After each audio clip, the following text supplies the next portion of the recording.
우리 다 같이 사도신경 하심으로 새벽 예배를 주님 앞에 올려드리겠습니다. 전능하사 천지를 만드신 하나님 아버지를 내가 믿사오며 그 외아들 우리 주 예수 그리스도를 믿사오니 이는 성령으로 잉태하사 동정녀 마리아에게서 나시고 본디오 빌라도에게 고난을 받으사 십자가에 못 박혀 죽으시고 장사한 지 사흘 만에 죽은 자 가운데서 다시 살아나시며 하늘에 오르사 전능하신 하나님 우편에 앉아 계시다가 저리로서 산자와 죽은 자를 심판하러 오시리라. 성령을 믿사오며 거룩한 공예와 성도가 서로 교통하는 것과 죄를 사하여 주시는 것과 몸이 다시 사는 것과 영원히 사는 것을 믿사옵나이다. 아멘. 찬송가 400장 함께 찬양하겠습니다. 찬송가 400장 함께 찬양합니다.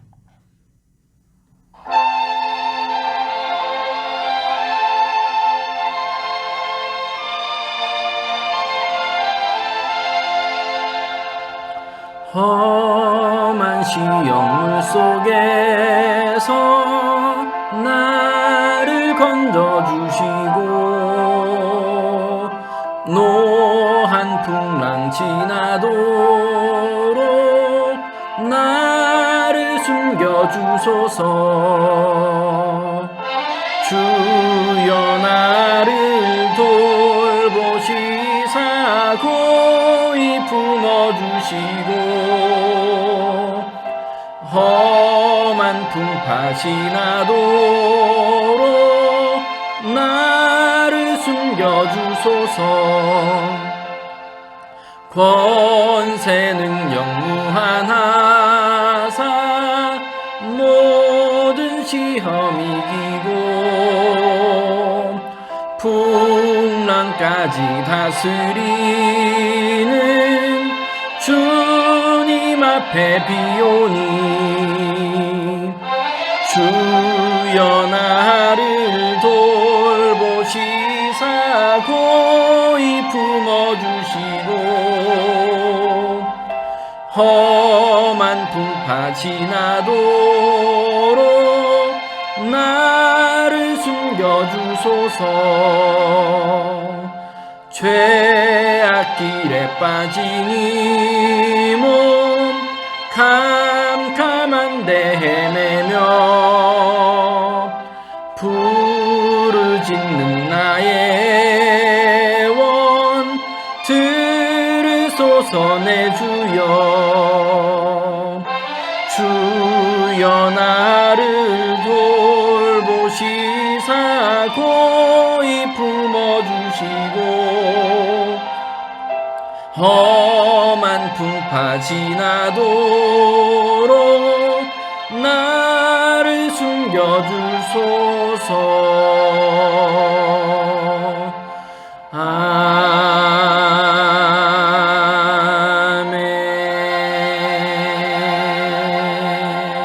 아멘. 10월 13일 수요일 아침입니다. 오늘 우리가 함께 은혜를 나눌 말씀은 미가 1장 1절부터 16절까지입니다. 미가서 1장 1절부터 16절까지인데요. 앞에 화면 보시고 함께 읽겠습니다. 시작. 유다의 아들 요담과 아하스와 히스기야 시대의 모레셋 사람 미가에게 임한 여호와의 말씀 곧 사마리아와 예루살렘에 관한 묵시라. 백성들아 너희는 다 들을지어다. 땅과 거기에 있는 모든 것들아 자세히 들을지어다. 주 여호와께서 너희에게 대하여 증언하시되 곧 주께서 성전에서 그리하실 것이니라. 여호와께서 그의 처소에서 나오시고 강림하사 땅의 높은 곳을 밟으실 것이라.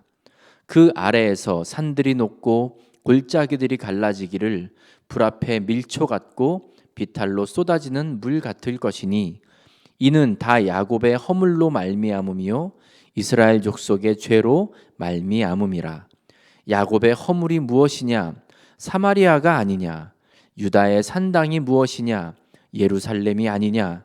이러므로 내가 사마리아를 들의 무더기 같게 하고 포도심을 동산 같게 하며 또 그 돌들을 골짜기에 쏟아내리고 그 기초를 드러내며 그 새긴 우상들은 다 부서지고 그 음행의 값은 다 불살라지며 내가 그 목상들을 다 깨뜨리리니 그가 기생의 값으로 모았은즉 그것이 기생의 값으로 돌아가리라. 이러므로 내가 애통하며 애곡하고 벌거벗은 몸으로 행하며 들깨같이 애곡하고 타조같이 애통하리니 이는 그 상처는 고칠 수 없고 그것이 유다까지도 이르고 내 백성의 성문 곧 예루살렘에도 미쳤음이니라. 가드에 알리지 말며 도무지 울지 말지어다. 내가 베들레아브라에서 티끌에 굴렀도다. 사빌줌이나 너는 벗은 몸에 수치를 무릅쓰고 나갈지어다. 사안한 주민은 나오지 못하고 벳에셀이 애곡하여 너희에게 의지할 곳이 없게 하리라. 마롯 주민이 근심 중에 복을 바라니 이는 재앙이 여호와께로 말미암아 예루살렘 성문에 임함이니라. 라기스 주민아 너는 줌마의 병거를 메울지어다. 라기스는 딸 시온의 죄의 근본이니 이는 이스라엘의 허물이 내게서 보였음이니라. 이러므로 너는 가드 모레셋에 작별하는 예물을 줄지어다. 악십의 집들이 이스라엘 왕들을 속이리라. 마레사 주민아 내가 장차 너를 소유할 자로 내게 이르게 하리니 이스라엘의 영광이 아둘람까지 이를 것이라. 너는 내 기뻐하는 자식으로 인하여 내 머리털을 깎아 대머리 같게 할지어다. 내 머리가 크게 벗어지게 하기를 독수리 같게 할지어다. 이는 그들이 사로잡혀 너를 떠났음이라. 아멘. 종합교회 성도 여러분, 수요일 아침에 여러분께 문안드립니다. 여러분 요새 정말 아침 저녁으로는 아주 바람이 쌀쌀하고 많이 추워졌습니다. 특별히 감기 조심하시고 건강에 유의하시기 바랍니다. 오늘부터 우리는 한 일주일간 미가서를 묵상합니다. 미가서는 소예언서 중에 한 권인데요. 기원전 8세기에 활동했던 선지자 미가가 선포한 메시지가 담겨 있는 예언서입니다. 1절 보시면 미가가 활동한 그 시대적인 배경이 언급되어 있습니다. 유다의 왕들 요담과 아하스와 히스기야 시대에 했습니다. 미가는 지금 3명의 왕을 거쳐서 하나님의 말씀을 선포했습니다. 요담, 아하스, 히스기야. 그래서 미가는 아무리 못해도 한 대략 50년에서 60년 정도 하나님의 말씀을 대언한 것으로 그렇게 볼 수 있습니다. 이 시기에 남유다와 북이스라엘은 정치적으로도 영적으로도 참 위기의 상황 가운데 있었습니다. 특별히 이 정치적으로 참 어려운 시대를 겪었었는데 이 고대 근동에서는 아주 대표적으로 그 일대를 다스리던 2개의 세력이 옥신각신하면서 그들의 영향력 때문에 주변국들도 이렇게 됐다가 저렇게 됐다가 하는 일들이 많이 일어났습니다. 그 2개의 세력이란 먼저 오랜 세월 동안 강대국이었던 이집트가 있었습니다. 그리고 또 북쪽으로는 아주 잔인하기로 유명한 아수르가 있었습니다. 이스라엘이 그 가운데에 위치하고 있죠.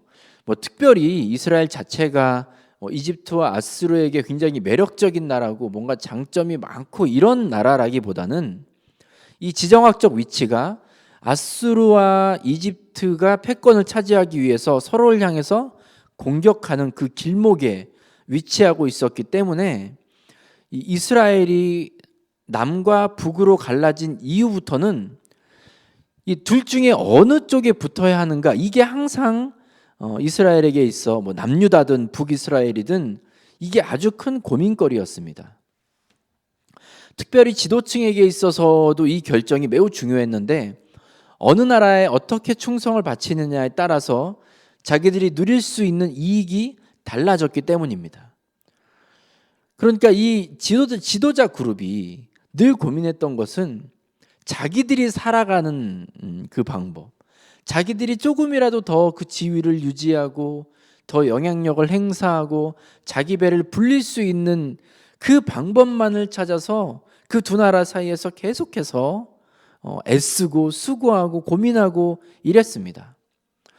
그런데 하나님은 선지자들을 꾸준히 보내시면서 늘 하셨던 말씀이 이런 때는 이집트를 의지하고 또 저런 때는 아수르 편을 들어라, 뭐 이런 식의 말씀이 아니었습니다. 늘 한결같은 말씀, 이집트도 의지하지 말고 아수르도 의지하지 말라는 말씀이었습니다. 그럼 누구를 의지해야겠습니까? 하나님만 의지하라는 겁니다.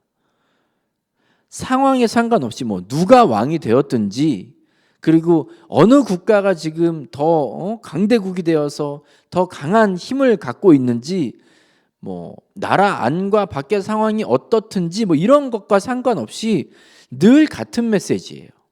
하나님만 의지하라는 겁니다. 그런데 남유다와 북이스라엘 왕들, 그리고 그 지도층에 있었던 사람들은 앞서 말씀드렸다시피 언제나 계산하기에 바빴어요. 어떻게 해야 내 목이 늘어날까? 어떻게 해야 내가 이 힘을 유지할 수 있을까? 이 계산에만 바빴습니다.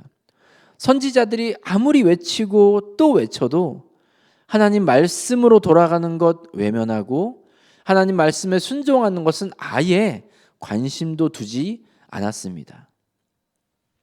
요담과 아하스가 왕으로 있을 때에는 아수르가 나라 안에 그 혼란한 여러 상황들을 정리하면서 세력을 밖으로 확장시키고 있었습니다. 그러니까 이에 따라서 정치적인 압박을 이제 느끼게 됩니다. 북이스라엘과 남유다 모두 이 압박을 좀 받기 시작해요. 어떻게 대응해야 되겠는가? 그러니까 이런 위기 속에서 지도자들이 하나님을 찾지 않습니다. 하나님의 예언이라고 해서 그 예언을 좀 듣고는 싶어 했는데 이 길도 아니다, 저 길도 아니다, 오직 하나님께서 원하시는 길로 가야 한다, 이 말씀을 듣기가 싫었던 거예요. 지금 너희들이 고민하고 있는 건 다 틀렸다, 이 말씀이 듣기가 싫은 거예요. 그냥 잘하고 있다, 잘 될 것이다, 결정한 것이 아주 현명한 것이다, 어디를 선택하든 이런 식의 메시지들에만 귀를 열고 듣고 있었습니다. 미가 1장 지금 5절 보십시오. 이는 다 야곱의 허물로 말미암음이요 이스라엘 족속의 죄로 말미암음이라. 야곱의 허물이 무엇이냐? 사마리아가 아니냐? 유다의 산당이 무엇이냐? 예루살렘이 아니냐 했습니다. 야곱의 허물은 사마리아고 유다의 산당, 또 다른 번역에는 유다의 죄는 예루살렘이다 라고 말씀하신 겁니다. 사마리아와 예루살렘은 각각 북이스라엘과 남유다의 수도였습니다. 정치, 경제, 종교, 문화의 핵심에 있었던 그런 도시였습니다. 그런데 그곳은 동시에 여러 가지 죄악이 일어나는 온상이었습니다. 먼저 하나님이 북이스라엘이 자행했던 극심한 우상 숭배와 모든 사회적인 불의에 대해서 이제 심판하시겠다라고 말씀하십니다. 6절과 7절 보시면 사마리아를 들의 무더기 같이, 그 땅의 기초를 건물이 다 무너지고 그 땅의 기초가 다 드러나도록 하실 것이고, 그들이 하나님을 대신해서 섬겼던 모든 우상들은 부서질 것이고, 우상 숭배와 더불어 함께 행해졌던 여러 음행들에 대해서도 다 갚으실 것이라고 말씀하고 있습니다. 그러니까 한마디로 북이스라엘이 멸망하게 될 거라는 말씀입니다. 이 8절에 보시면 이 북이스라엘을 향한 이 메시지 때문에 선지자 미가가 그 안에 가지고 있었던 안타까운 심정을 이렇게 기록합니다. 이러므로 내가 애통하고 애곡하고 벌거벗은 몸으로 행하며 들깨같이 애곡하고 타조같이 애통하리니 했습니다. 비록 왕은 다를지라도, 다른 나라의 이름을 가지고 있을지라도 하나님께서 택하신 이 지파의 10개를 차지하고 있는 북이스라엘이 멸망한다는 그 소식, 그 하나님의 심판의 메시지를 통하여 선지자 미가가 애통하고 애곡하고 있습니다. 그런데 미가의 메시지가 조금 이상하게 흘러갑니다. 사마리아, 그러니까 북이스라엘의 멸망에 대해서만 말씀하는 줄 알았는데 9절 보시면 그 상처가 유다에까지 이르고 예루살렘도 같은 재앙을 당하게 될 것이라고 말씀하고 있습니다.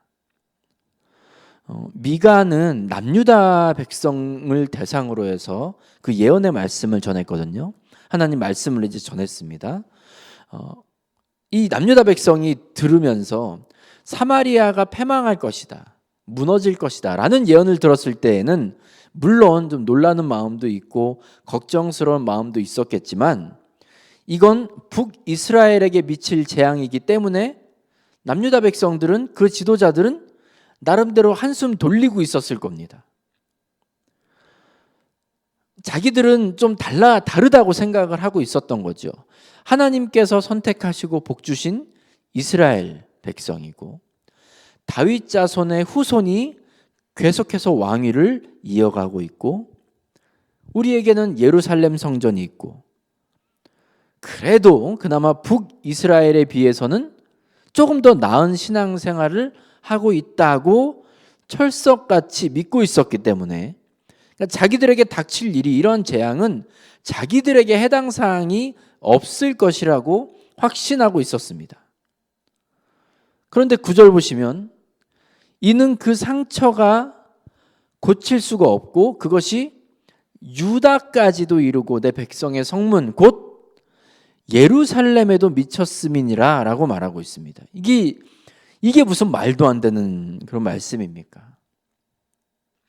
미가는 뒤이어서 10절부터 15절까지 예루살렘 주변에 있는 여러 성읍들의 이름을 나열하고 있는데 이 모든 성읍들에 하나같이 다 재앙이 닥칠 것이고 성읍들이 다 무너질 것이고 16절에는 이 대머리 같게 할지어다 그랬는데 당시에 머리털이라는 것은 어떤 능력, 권능을 상징했기 때문에 머리털이 깎이게 되었다, 대머리같이 되었다라는 것은 무기력하고 무너지고 철저하게 패배할 것을 지금 암시하고 있는 말씀이거든요. 그러니까 아무 힘 없이 그들이 그토록 자신했었던 예루살렘 성전도, 그들이 그토록 자신 있게 생각했던 그들의 민족의 정체성, 다윗성도 여러 가지 것들이 다 무너지게 될 것이라고 이야기하고 있습니다. 이제 남유다의 구체적인 죄악들이 2장부터 언급될 것인데 공통적으로 모든 예언서에서 지적하고 있듯이 두 가지가 계속해서 반복해서 나올 겁니다. 하나님을 올바로 예배하지 않았다는 것, 그리고 하나님의 공의를 행하지 않은 것입니다. 오늘 1장 말씀을 통해서 다시 한번 생각해 보아야 할 것은 우리는 보통 다른 사람에게 닥친 어려움이나 재앙을 보고는 좀 그럴만하다. 그 사람은 범죄했으니까, 저 사람은 행실이 좀 별로니까, 저 사람은 하나님 믿는 게 엉망이었으니까, 이런 식으로 다른 사람들이 겪고 있는 어려움이라든지 고통을 보면서는 좀 마음 편안하게 바라보는 경향이 있습니다. 근데 여러분, 그 심판의 메시지가 언제 우리에게로 향할지 모른다는 것을 우리는 늘 인정해야 됩니다. 우리가 교회를 다닌다고, 예배에 참석한다고, 우리는 아무 문제 없이 신앙생활 잘하고 하나님을 잘 섬기고 있다고 착각하고 있지만 남유다 백성들도 이런 똑같은 상황이었습니다. 하나님을 예배했고 하나님의 이름을 걸고 이런저런 삶의 모습들로 살아가고 있었습니다. 문제는 이름만 있었다는 겁니다. 모양만 남아 있었다는 거예요. 중심으로 하나님을 사랑하는 것, 그리고 그 하나님의 말씀을 담고 실천하며 살아가지는 않으면서 모양과 이름으로만 신앙생활을 하고 있었다는 겁니다. 이 예언서의 말씀을 우리가 읽으면서 늘 우리가 좀 기억해야 할 것은 이런 겁니다. 이 말씀들이 아주 옛날에 죄 많이 짓고 아주 너무나도 하나님 말씀 그렇게 끝까지 안 듣고 하나님을 떠나 살았던 북이스라엘과 남유다 백성들에게만 하시는 말씀이 아닌 거예요. 그들에게만 해당 사항이 있는 말씀이 아니라 바로 이 시간 하나님 말씀을 듣고 있는 저와 여러분에게도 동일하게 하시는 말씀임을 우리는 늘 기억해야 됩니다. 우리가 신앙생활하면서 굉장히 안심하고 마음 편하게 그렇게 지나가는 때가 있는데, 빌립보서 2장 12절 보시면 항상 복종하여 두렵고 떨림으로 너희 구원을 이루라, 이렇게 말씀하고 있습니다. 나는 구원 받았으니까, 나는 교회 다니니까, 예배 참석하니까, 등등의 이렇게 우리를 안심시킬 수 있는 여러 멘트들은 우리를 매우 쉽게 나태하게 만듭니다. 우리가 오랫동안 해왔던 그 행위들로 인해서 우리는 스스로를 안심하게 만듭니다. 여러분, 그것이 우리를 안심시킬 수 있는 게 아닙니다. 그것이 우리를 구원시키는 것이 아닙니다. 저와 여러분에게 구원의 능력은 오직 우리가 늘 말씀을 가까이 하고 말씀에 순종하는 삶을 살아가는 것입니다. 예수님을 믿는 것을 말로만 하는 것이 아니라 삶 속에서 구체적으로 그 말씀대로 순종하며 살아가는 겁니다. 이런 부단한 노력과 수고가 있는 끝에, 그때 비로소 우리는 하나님 보시기에 의미 있고 기쁨이 되는 그런 삶을 살아갈 수 있습니다. 사랑하는 우리 중앙교회 성도 여러분, 우리에게 하시는 하나님의 말씀을 지금 이 순간, 그리고 매일매일 매 순간 들을 수 있는 우리 모두가 되시길 주님의 이름으로 축복합니다. 기도하겠습니다. 하나님 아버지, 감사합니다. 오늘도 우리에게 말씀하시는 그 주님의 음성을 듣기 원합니다. 나에게 하시는 말씀을 들을 수 있는 그 귀와 마음을 허락하여 주시옵소서. 주님, 우리의 신앙의 여러 행위들로 인하여 안심하고 편안한 마음으로 신앙생활하고 있는 우리가 되지 않게 하여 주시옵소서. 늘 나의 삶을 돌아보게 하시고 말씀을 통하여 나를 바라보고 점검하는 성숙한 신앙인이요 하나님을 기쁘시게 하는 우리 중앙교회 성도들이 다 되도록 주님 인도하여 주시옵소서. 주님, 살아가면서 여러 가지 우리를 넘어뜨리고 우리를 쓰러뜨리는 요소들을 만나게 됩니다. 주님, 혹여 넘어질지라도 다시 일어나게 하시고 말씀으로 돌아오게 하시고 은혜로 돌아오게 하여 주시옵소서. 아버지 하나님, 여러 시험과 우리를 넘어뜨리려고 하는 사단의 여러 유혹에도 끝까지 주님 붙잡고 승리하며 주님께 영광 돌리는 우리 성도들 되도록 주님 일거수일투족 가운데 하나님 충만하게 역사하여 주시옵소서. 예수님의 이름으로 감사하며 기도합니다. 아멘. 찬송가 327장 함께 찬양하겠습니다. 찬송가 327장입니다.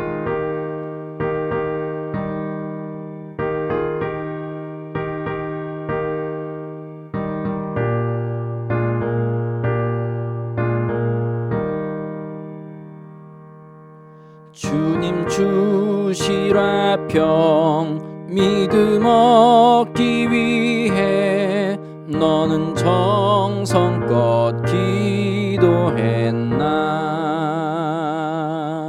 주의 제단 앞에 모두 바치기 전 복을 받을 줄 생각 마라. 주의 제단에 산 제사드린 후에 주 내 맘을 주장하니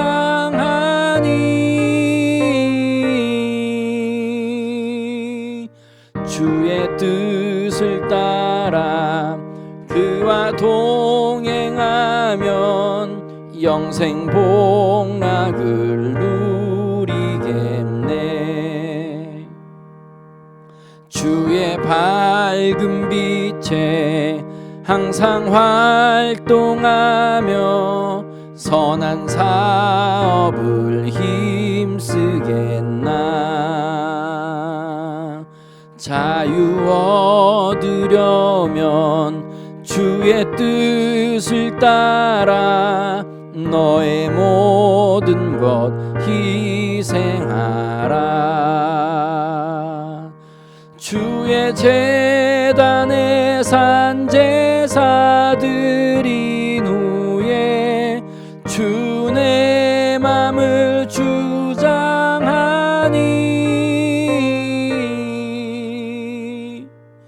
주의 뜻을 따라 그와 동행하면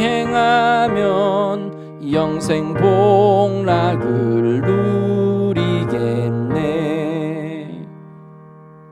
주의 제단 앞에 모두 바친 후에 주와 온전히 사귀겠네.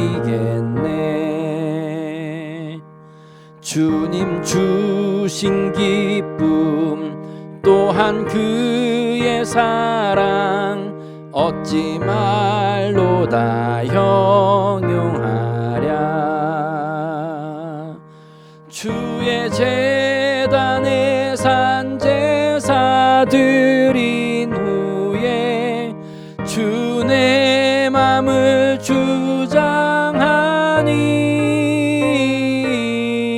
주장하니 주의 뜻을 따라 그와 동행하면 영생 복락을 누리겠네. 아멘. 주기도문 하심으로 예배를 마치겠습니다. 하늘에 계신 우리 아버지여, 이름이 거룩히 여김을 받으시오며 나라가 임하시오며 뜻이 하늘에서 이루어진 것 같이 땅에서도 이루어지이다. 오늘 우리에게 일용할 양식을 주시옵고 우리가 우리에게 죄 지은 자를 사하여 준 것 같이 우리 죄를 사하여 주시옵고 우리를 시험에 들게 하지 마시옵고 다만 악에서 구하시옵소서. 나라와 권세와 영광이 아버지께 영원히 있사옵나이다. 아멘. 이제 말씀을 기억하시면서 자유롭게 기도하시기 바랍니다. 기도하실 때 특별히 교회와 성도들을 위해 중보해 주시기 바랍니다. 그리고 오늘 하루도 주님과 동행하는 하루 되시기를 간절히 축복합니다.